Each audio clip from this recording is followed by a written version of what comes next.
De plus en plus en Afrique, le syndrome de la longévité au pouvoir tend à se propager. Du Togo en passant par le Cameroun et le Congo-Brazzaville, s'éterniser et mourir au pouvoir est en train de devenir une norme. Pendant que leur population broie du noir, dans les pays où les dirigeants s'accrochent au pouvoir pour des mandats interminables, la corruption devient un mal systémique.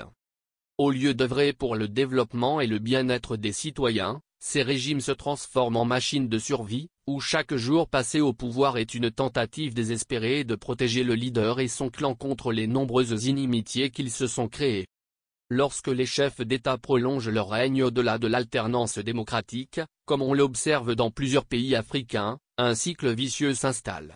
Ces régimes à vie, marqués par des troisième, quatrième, voire cinquième mandats, entraînent des conséquences néfastes pour les institutions et le tissu social de l'État.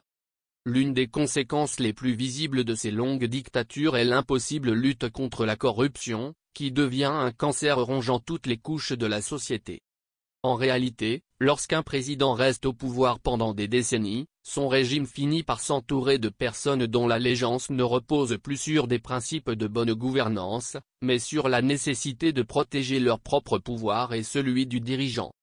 En contrepartie, ces individus se voient offrir une liberté totale pour piller les ressources du pays, détourner les fonds publics et installer un climat d'impunité généralisée. Cette impunité est d'autant plus accrue que le président, dans sa quête de survie, devient otage de cette minorité pieuse qui l'a aidé à se maintenir au pouvoir. Il ne peut alors plus entreprendre de véritables réformes, ni lutter contre la corruption, sans risquer de se retrouver seul face à une armée d'ennemis, non seulement politiques, mais aussi au sein de sa propre famille politique, voire biologique. Dans ces régimes, toute tentative de remise en ordre, toute initiative de bonne gouvernance est immédiatement perçue comme une menace existentielle par ceux qui bénéficient de l'anarchie régnante. Dès lors, si le dirigeant tente de mettre en place des réformes pour combattre la corruption ou renforcer l'état de droit, il est vite écarté, souvent par un coup d'État ou par un successeur choisi parmi ceux qui souhaitent que le désordre continue. Ainsi, les longues présidences ne font qu'alimenter un système où les pratiques corruptives deviennent la norme, s'ancrent dans le quotidien et se transmettent même en cas d'alternance.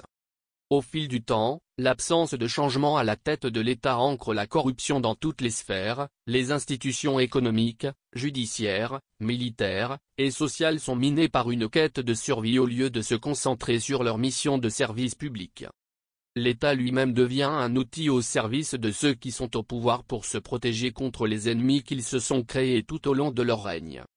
En définitive, ces pays deviennent des États sans avenir, où la corruption, l'impunité et la mauvaise gouvernance condamnent le développement. La véritable rupture pour ces nations ne réside pas seulement dans l'alternance, mais dans la mise en place de mécanismes durables qui assurent la responsabilité, la transparence et la primauté des intérêts de la nation sur les intérêts privés de quelques-uns. Toutefois, dans un système où l'avenir semble toujours renvoyer au passé, l'espoir de changement structurel demeure faible voire impossible. Les longs règnes ne sont jamais favorables à la lutte contre la corruption, car ils finissent par institutionnaliser cette dernière. Tant que la primauté sera donnée à la protection des régimes plutôt qu'au développement des nations, les espoirs d'un futur meilleur resteront utopiques. Pour ces pays, la rupture doit commencer par une gouvernance qui met l'intérêt général au-dessus des calculs de survie.